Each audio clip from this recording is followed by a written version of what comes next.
দর্শক, সকাল থেকে যারা আমাদের এই আয়োজন দেখছেন, মাননীয় প্রধানমন্ত্রীর আমরা ৭৪তম জন্মদিনের নানা দিক নিয়ে কথা বলছিলাম। অনেক বিশিষ্ট অতিথিরা আমাদের সঙ্গে ছিলেন। আমরা একেবারে সমাপনী টানবো আজকের এই আয়োজনে, এবং সন্ধ্যার পর থেকে অন্য আয়োজনের স্বাগত জানিয়েই সমাপনী টানবো। আমরা এই মুহূর্তে আমরা পেয়েছি মাননীয় ডাক ও টেলিযোগাযোগ মন্ত্রী জনাব মোস্তফা জব্বার স্যারকে। স্যার, স্বাগত জানাচ্ছি। এবং পেয়েছি লিয়াকত আলী লাকী, যিনি সাংস্কৃতিক ব্যক্তিত্ব এবং শিল্পকলা একাডেমির মহাপরিচালক। এবং জানিয়ে রাখতে চাই, দুজনেই আমার প্রিয় শিক্ষক। প্রধানমন্ত্রী শেখ হাসিনার সঙ্গে তাদের দুজনের সম্পর্ক, একজন হচ্ছেন তার সরাসরি সহপাঠী, অর্থাৎ একসঙ্গে পড়াশোনা করেছেন মাননীয় মোস্তফা জব্বার স্যার, আর আরেকজন তার রাজনৈতিক কর্মী, এবং বহু দুঃসময়ে নানা কর্মকাণ্ডের সঙ্গে সে সময়ে ছিলেন। তার কিছুটা হয়তো আমরা তার কাছ থেকে শুনবো। আপনাদের দুজনকে স্বাগত জানাচ্ছি, লিয়াকত আলী লাকী এবং জনাব মোস্তফা জব্বার। আমরা এটিএন নিউজ প্রধানমন্ত্রীকে শ্রদ্ধা জানিয়ে আজকে অনেক কিছু আয়োজন করেছে। একটি বিশেষ আয়োজন দিয়ে আমরা শুরু করতে চাই, অর্থাৎ ১৯৮১ সালের ১৭ই মে যেমনটা ঝড় ঝঞ্ঝা বিক্ষুব্ধ পরিবেশের মধ্য দিয়ে তিনি বাংলাদেশে এলেন এবং বাংলাদেশের মানুষের দায়িত্ব নিলেন, সেটি একটি বিরল ঘটনা। সে সময় ফ্রিডম পার্টি থেকে প্রচার করা হচ্ছিল যে শেখ হাসিনার আগমন প্রতিহত করতে উচ্চ ক্ষমতা সম্পন্ন কমিটি গঠন করা হয়েছে। এই ধরনের সংশ্লিষ্ট খবরের অডিও ক্লিপ আমাদের হাতে এসছে, আমরা হয়তো নানাভাবে সেগুলো নিয়ে গবেষণার পর্যায়ে রেখেছি। সেই সময়টি যারা দেখেছেন এবং আজকের এই সময়টি যারা দেখছেন, সব কিছু মিলে একটা যোগসূত্র নিশ্চয়ই আছেন। সে সময় হয়তো লিয়াকত আলী লাকী স্যাররা, মোস্তফা জব্বার স্যাররা অভিবাদন জানিয়েছিলেন। তারা যাকে অভিবাদন জানিয়েছিলেন আজকের এই অনন্য বাংলাদেশের জন্যই মাননীয় প্রধানমন্ত্রীকে। আমরা ছোট্ট একটি শ্রদ্ধাঞ্জলির ভিডিও ক্লিপস দেখে আমরা আজকের আয়োজনটি শুরু করতে চাই।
আজকে যে বাংলাদেশের মানুষের অর্জন, তিনি কি ব্যস্ত থেকে দেখতে পারেন?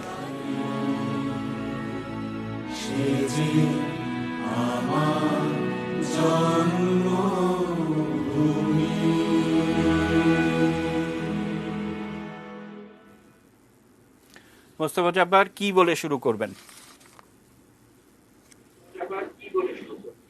আসলে দেখেন, আমরা আপনার হাতে খুব বেশি সময় নেই, খুব বেশি আলোচনা করব না। কতগুলো গুরুত্বপূর্ণ বিষয়ের প্রতি আমি একটু দৃষ্টি আকর্ষণ করব। আমরা সবাই জানি ৭৫ সালে জাতির পিতা বঙ্গবন্ধু শেখ মুজিবুর রহমানকে সপরিবারে হত্যা করা হয়, এবং তারপরে জাতীয় ৪ নেতাকে হত্যা করা হয়, এবং তারপরে মোটামুটি ভাবে এটি ধরে নেওয়া হয় যে যাক, রাস্তা পরিষ্কার হয়ে গেছে। বাংলাদেশকে পাকিস্তান বানানোর জন্য যে যে প্রতিবন্ধকতা ছিল, সেই প্রতিবন্ধকতাগুলো দূর হয়ে গেছে। এবং সেই কারণেই কিন্তু সেই ৭৫ থেকে শুরু করে ৮১ সাল পর্যন্ত আমাদের নেত্রীকে বাংলাদেশের দিকে তাকানোর সুযোগও দেওয়া হয়নি, এবং তিনি এই সময়ে শরণার্থীর মতন যেভাবে জীবনযাপন করেছেন, নিজের নাম পর্যন্ত পরিবর্তন করে যেভাবে চলতে হয়েছে, সেটি যে দুঃসময়, সেই দুঃসময়ের বিবরণ দিয়ে আমি শেষ করতে পারবো না।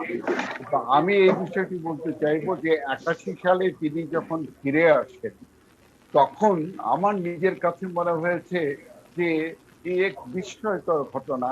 তার কারণ ৭৫ পরবর্তীকালে আওয়ামী লীগকে সংগঠিত করার জন্য আওয়ামী লীগের এত বড় বড় নেতারা থাকার পরেও এটি কিন্তু একটা সাংগঠনিক ভিত্তির দিক থেকে একটা দুর্বল জায়গায় গিয়ে দাঁড়িয়ে গিয়েছিল, এবং দ্বিধা বিভক্ত তৃতীয়া বিভক্ত এই ধরনের নানা ধরনের সংকটের ভিতরে পড়েছিল। কর্মীরা পথ খুঁজে পাচ্ছিল না, নেতৃত্ব যথাযথভাবে সামনে নিয়ে যাওয়ার মতন অবস্থায় ছিল না। সেই সময়ের মধ্যে একটি সুপার ডিসিশন ছিল, যেটি নেত্রী আসার পরে নেত্রীর হাতে আওয়ামী লীগের দায়িত্বটা দিয়ে দেওয়া হয়। আমি একটু স্মরণ করি প্রণব, কারণ আমি যেহেতু তার সাথে ছাত্র জীবনে রাজনীতি করেছি এবং লেখাপড়া করেছি, আমি কিন্তু শেখ হাসিনাকে যেটা দেখেছি সেটা হচ্ছে তিনি আমাদের মতোই একজন সাধারণ ছাত্রলীগের কর্মী। ঢাকা বিশ্ববিদ্যালয়ের কলাভবনের দোতলাতে তিনি বাংলা বিভাগের ছাত্রী হিসেবে চলতেন, এবং অনেক শিক্ষক তাকে চিনতেনও না যে তিনি শেখ মুজিবুর রহমানের মেয়ে। তাকে বটতলায় যখন দেখেছি তখন চেনা মুশকিল ছিল, তার আশেপাশে যারা ছিল, আমাদের ক্লাসমেট যারা ছিল। এবং এটাও কিন্তু বাস্তবতা, সেই সময়কালে আসলে মেয়েরা বিশ্ববিদ্যালয়ের পর্যায়ে কিন্তু ছাত্রলীগের রাজনীতির সাথে খুব কম সংখ্যক লোক জড়িত থাকতো।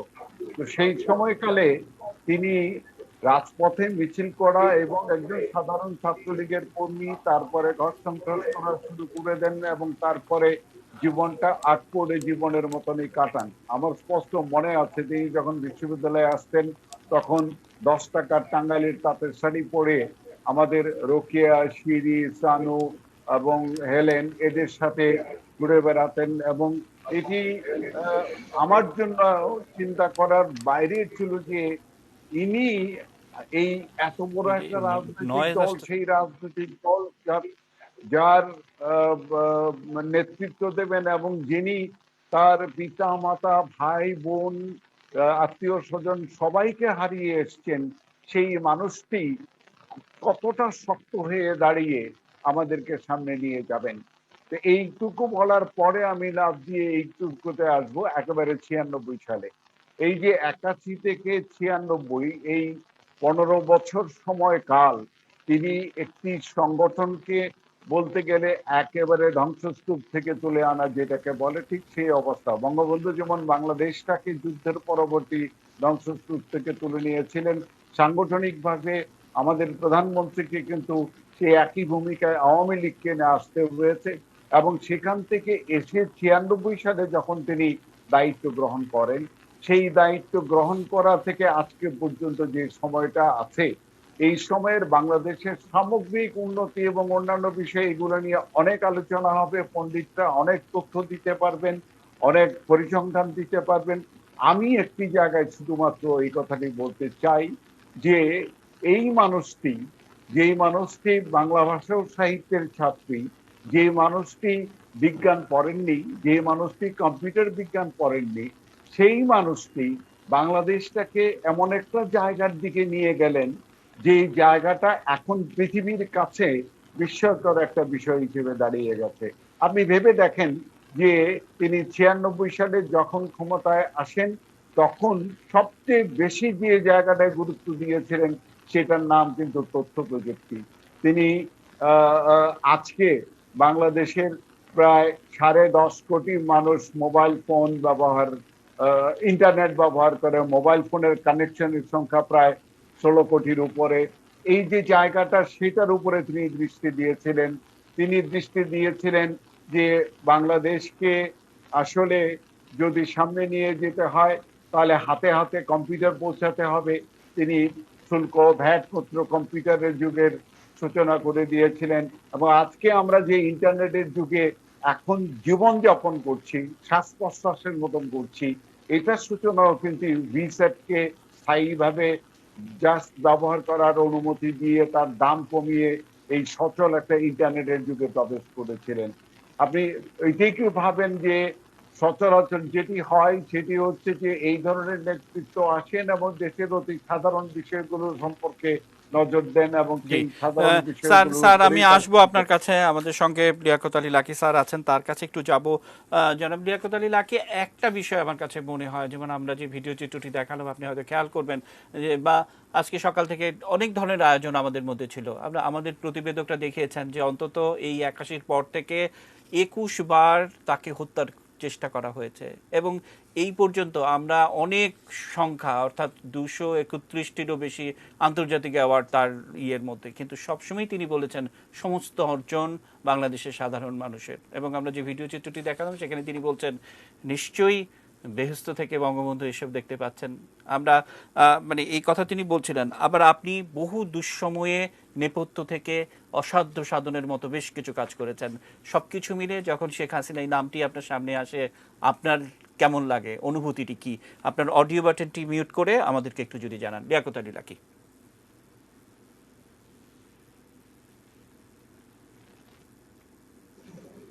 আমি প্রথমেই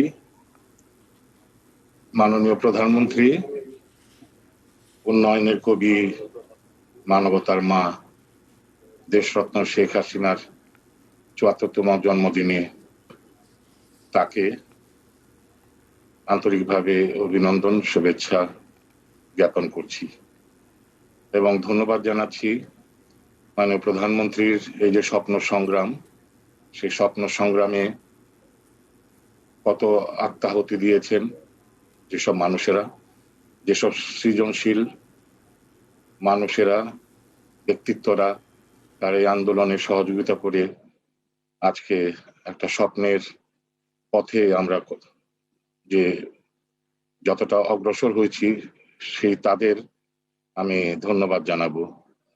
ধন্যবাদ কৃতজ্ঞতা জানাবো যে বাংলাদেশ বলে উঠছিল যে লোককবিদের গান, শেখ হাসিনা তোমার চিন্তা নাই, আমরা আছি লক্ষ কোটি ভাই। মাননীয় প্রধানমন্ত্রী সেটা মর্মে মর্মে উপলব্ধি করেছেন যে দেশের মানুষ তাকে এমনই ভালোবাসে, তার একটা পরিবার থেকে কোটি পরিবার তার হয়ে গেছে, সমস্ত পরিবারই তার পরিবার। আমাদের ৭৫-এর পরে আমরা জানি শিল্পের একটা বড় প্রতিবাদ ছিল, কবিতায়, গানে। আমরা নীরবেই শুরু করি। আমি সেই স্বপ্ন সংগ্রামে, মানে স্বপ্ন সংগ্রাম তো আসলে বলবো কি না, যেভাবে মাননীয় প্রধান আমাদের জাতির পিতা বঙ্গবন্ধু শেখ মুজিবুর রহমানের বিরুদ্ধে যে অপপ্রচার এবং মুক্তিযুদ্ধের মূল্যবোধকে যে অবক্ষয়ের জায়গায় নিয়ে যাওয়া হয়েছিল, আমার কাছে মনে হয় যে আসলে আমরা পরাধীন ছিলাম, আমাদেরকে পরাধীনই থাকতে হবে, এটা একটা বিশাল ষড়যন্ত্রের কাঠামোর ভিতরে আমরা পড়ে গিয়েছিলাম, আমাদেরকে স্বাধীন থাকতে দেবে না। যখন নেত্রী আসবেন, সারাদিন আমরা জানি বৃষ্টি হচ্ছিল, ট্রাকে করে শহর প্রদক্ষিণ করে গান গাইছিলাম, সকলকে উদ্দীপনা যাতে কিছুটা সৃষ্টি করা যায়। তো নেত্রী এলেন, তার বক্তৃতা শুনে হাঁটু, তখন আমাদের সংসদ ভবনের এই দক্ষিণ প্লাজার নিচে এত মনোরম পরিবেশ ছিল না, সেখানে কাদায় দাঁড়িয়ে খুব কাছাকাছি যাওয়ার চেষ্টা করছিলাম আমি এবং অনেক কেঁদেছিলাম।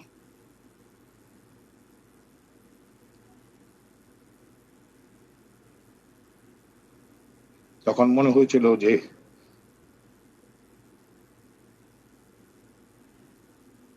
এই নেত্রীর সঙ্গে কখন আল্লাহ সুযোগ করে দেবেন যে তার সান্নিধ্য পাবো, তাকে দেখতে পাবো। কি সৌভাগ্য আমার, মনে আছে আমার ২১ দিন, সে ২১ দিনে মাথায় ডাক পড়লো, ডেকে পাঠালেন। ভেবেছিলাম অনেকের সঙ্গে হয়তো আমাকে ডেকে কথা বলবেন, কিন্তু একা কথা বললেন যে আমি শুনেছি তুমি আমাদের সংস্কৃতির কাজটি দেখো। তো আমি চাই যে আমাদের দেশে আমরা যদি একটা সাংস্কৃতিক আন্দোলন গড়ে তুলতে না পারি, তাহলে আমাদের রাজনৈতিক আন্দোলন সফল হবে না। আমি মুগ্ধ হয়ে গিয়েছিলাম, একটা রাজনৈতিক ব্যক্তিত্ব এইভাবে সংস্কৃতিকে এতটা গুরুত্ব দিলেন এবং বললেন যে আমি আছি, তুমি এবং তোমরা কাজ করে যাও। তো এই স্বপ্নযাত্রায় আমরা একটা ক্যাসেট বের করেছিলাম, অনেক, মানে প্রথম ক্যাসেট ছিল সেটি ৭৯ সালে। সেই ক্যাসেটটি বললাম যে আপনি কি শুনবেন? পরের দিনে তিনি শুনতে চাইলেন, তাকে শোনালাম, তিনি অনেক সময় আবেগ আপ্লুত হয়ে পড়েছিলেন এবং সেই থেকে যে আমাদের শিল্প যাত্রাটি, সেটি আমি জানি না কতটা ভূমিকা পালন করেছে। আমি দাবি করতে চাই বঙ্গবন্ধু হত্যার বিচার জাতিকে আবার ঘরে ঘরে, আমরা বলি না যে এক মুজিব লোকান্তরে লক্ষ মুজিব ঘরে ঘরে, আসলে ঘরে ঘরে পৌঁছানোর সংগ্রামটি রাজনৈতিক ভাবে হয়েছে, নানান ভাবে হয়েছে, কিন্তু শিল্পের মানুষেরা কিন্তু একটা বড় ভূমিকা পালন করেছে।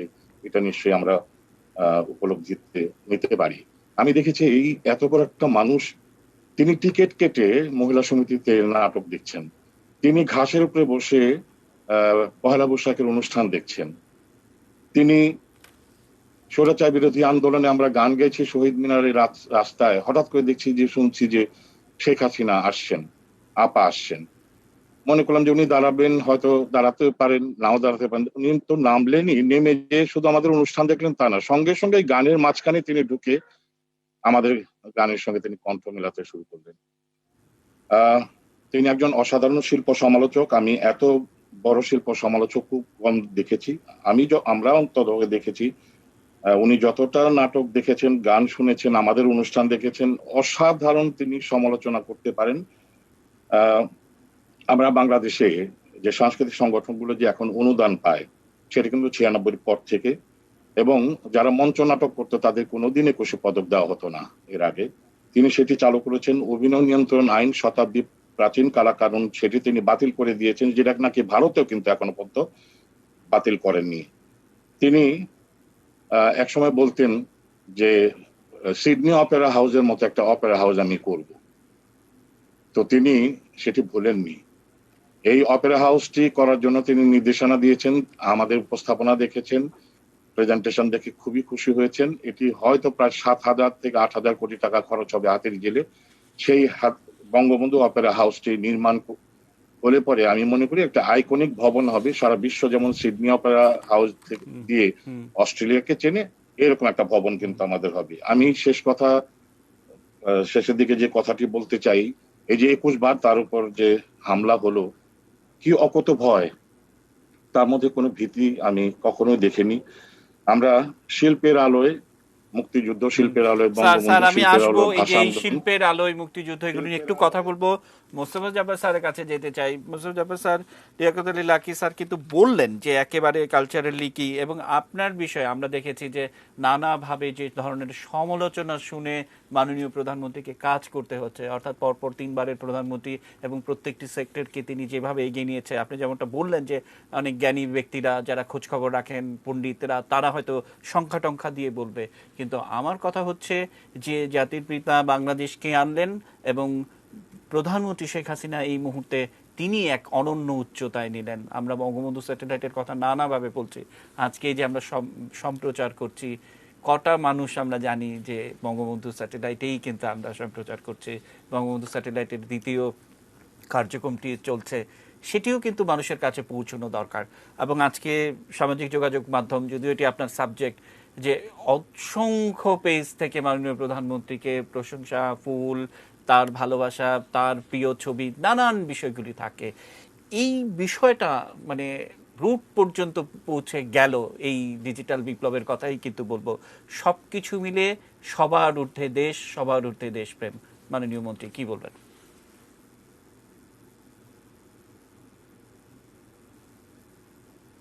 যে মাননীয় মন্ত্রী আনমিউট করবেন আপনার অডিও বাটনটি।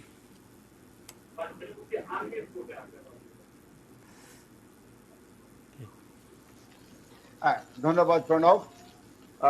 আমি সত্যিকার ভাবেই খুশি হয়েছি যে লিয়াকত আলী লাকী আমাদের মাননীয় প্রধানমন্ত্রীর যে দিকটাকে উন্মোচিত করেছেন, সচরাচর এই দিকটা নিয়ে কেউ আলোচনা করেন না।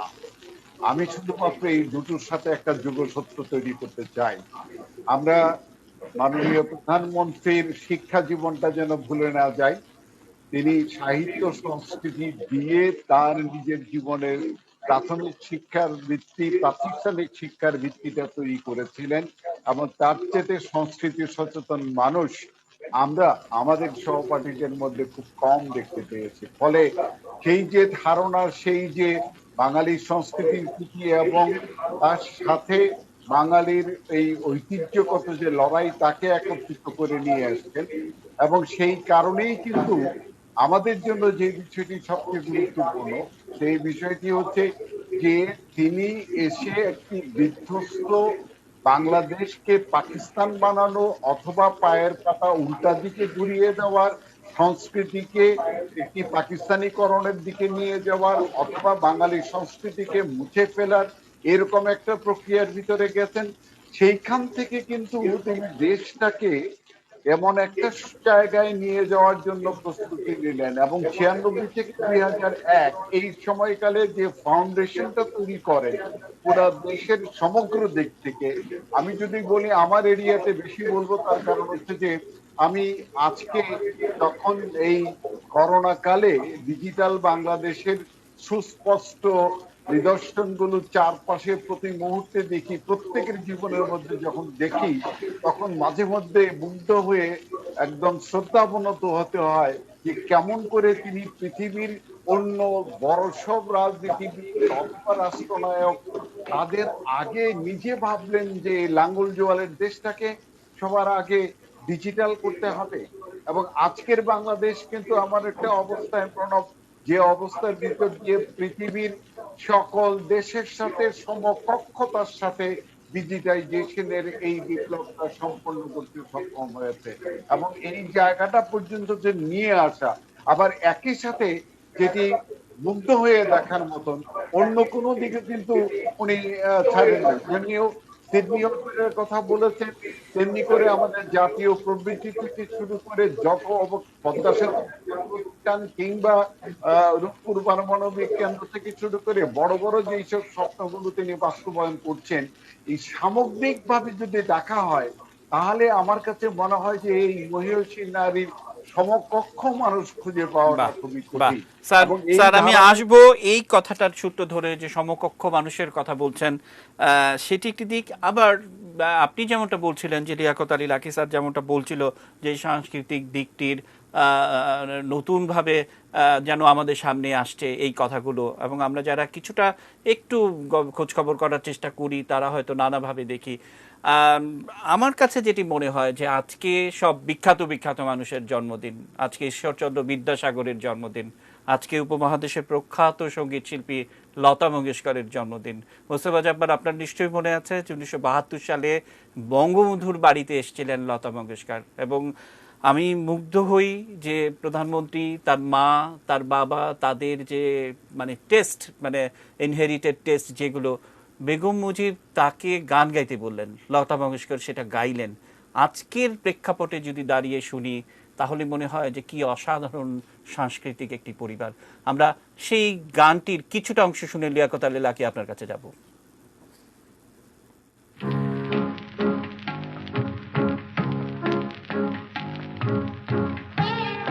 1972 সালে লতা মঙ্গেশকর ঢাকায় আসেন, গান করেন একটিমাত্র ঘরোয়া অনুষ্ঠানে, বঙ্গবন্ধুর বাড়িতে। বেগম মুজিব তাকে গাইতে বলেন।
বঙ্গবন্ধু তো আসলে শিল্পী, কবি, সাহিত্যিকদের কাছ থেকে স্বপ্ন সংগ্রহ করতেন, এবং একটা স্বপ্নের যে সংগ্রহটা, সেটি যেমন তিনি গণমানুষের ভেতরে প্রবেশ করে তাদের মধ্য থেকে স্বপ্নটা সংগ্রহ করতেন। তার আরেকটি পদ্ধতি ছিল যে সেই স্বপ্নটা হলো আমাদের শিল্পী কবি সাহিত্যিকদের কাছ থেকে সংগ্রহ করা। এবং স্বাধীনতার পর আমরা জানি কত শিল্পীদের তিনি, যাদেরকে আমরা তাদের গান শুনেছি কখনো দেখিনি। আগে হেমন্ত মুখোপাধ্যায় থেকে শুরু করে মানবেন্দ্র, মান্না দে, ভূপেন হাজারিকা, লতা মঙ্গেশকর, আরো অনেক শিল্পীকে তিনি নিয়ে এসেছিলেন বাংলাদেশ টেলিভিশনের মাধ্যমে। আমরা সেই গানগুলো আমরা শুনেছি এবং আমরা দেখেছি যে বঙ্গবন্ধু তিনি বলতেন, আমরা জানি যে আমরা রাজনৈতিক, অর্থনৈতিক এবং সাংস্কৃতিক মুক্তির জন্য লড়াইটা করছি। এই যে সব আন্দোলনকে তিনি সংস্কৃতির আলোতে দেখতে চাইতেন এবং আসলে আলটিমেট লড়াইটা সংস্কৃতির লড়াই। তো এটি তো একটি অসাধারণ, সেই জিনিসটা কিন্তু আরো ব্যাপকভাবে মাননীয় প্রধানমন্ত্রীর অন্তরে আমি দেখতে পাই। যখন এই জাতীয় সঙ্গীতটা নিয়ে লাখো কণ্ঠে সোনার বাংলাটা হলো, তখন সেই গানটি শোনানোর জন্য, সেই গানটি আমরা কেমনে গাইছি সেটা দেখার জন্য তিনি আমাদেরকে ডেকে পাঠালেন। তো আমাকে বললেন, গানটা তোমরা শিল্পকলা থেকে করেছো, শোনাও। তো আমি গানটি গাইতে শুরু করলাম, সঙ্গে সঙ্গে মাননীয় প্রধানমন্ত্রী গাইতে শুরু করলেন। তারপর কি শোভা কি ছায় গো থেকে তিনি আবার গাইতে বললেন এবং সঙ্গে গেয়ে তখন বললেন যে না, একেবারে ঠিক আছে। এই যে ধরুন একটা তিনি গান শিখেছেন, আমাদের ছোট আপা শেখ রেহানা তিনি গান শিখেছেন, কামাল ভাইয়ের কথা তো বলাই বাহুল্য। তিনি তো একটা গণজাগরণ, সাংস্কৃতিক জাগরণ তৈরি করার জন্য নানানমুখী ক্রিয়াক্ষেত্রে, সংস্কৃতি ক্ষেত্রে একটা বিশাল ভূমিকা তিনি পালন করেছেন। আমি বলবো কি যে আমরা যখন আমার জানি না মোস্তফা জব্বার ভাইয়েরও আব্বা আছেন কিনা, মা আছেন কিনা। তো আমি, আমার বাবা নেই, মা নেই। এক বাবা যখন চলে যায় আমি কি কষ্ট পেয়েছি। একটা আমার একজনের মা যদি চলে যায় তখন আমরা কি কষ্টটা পাই, কখনো কি জীবনে ভুলতে পারি? শেখ হাসিনা, শেখ রেহানা কি করে এইরকম একটা, সারা পৃথিবীতে এই ধরনের নৃশংস হত্যাকাণ্ড ঘটেনি। সারা পরিবার, আত্মীয় স্বজন 21 জন তাদেরকে হারালো এবং সেটা কিভাবে সামলে নিয়ে তিনি, তারপর তার উপরে আক্রমণ হলো 21 বার। আমি যেটা বলতে চাই যে মাননীয় প্রধানমন্ত্রী এখন তিনি একটা কথা বলেন যে বঙ্গবন্ধু বলেছিলেন স্বাধীনতার স্বপ্ন দেখেছি, স্বাধীনতা পেয়েছি, কিন্তু সোনা বাংলার স্বপ্ন দেখেছিলাম, সোনা বাংলা দেখে আমি মরতে চাই। জাতির পিতা সোনা বাংলা দেখে মরতে পারলেন না, সেই সোনা বাংলা গড়ার স্বপ্নটা, আন্দোলনটা করছেন মাননীয় প্রধানমন্ত্রী। এবং স্যার আমি ঠিক এই জায়গাটাতেই আপনাকে থামাই যে মাননীয় প্রধানমন্ত্রী এই সংগ্রামটি করছেন, আমরা সবাই সেখানে আছি। আমরা জব্বার স্যারের কাছে যেতে চাই, শেষ কথা হবে তার। মাননীয় মন্ত্রী, আমি একটু লাকির সূত্র ধরে বলতে চাই যে আসলে তিনি আমার একটি সাংস্কৃতিক পরিবারের, সেই পরিবারের একটা স্মৃতি আমি উল্লেখ করতেই চাই।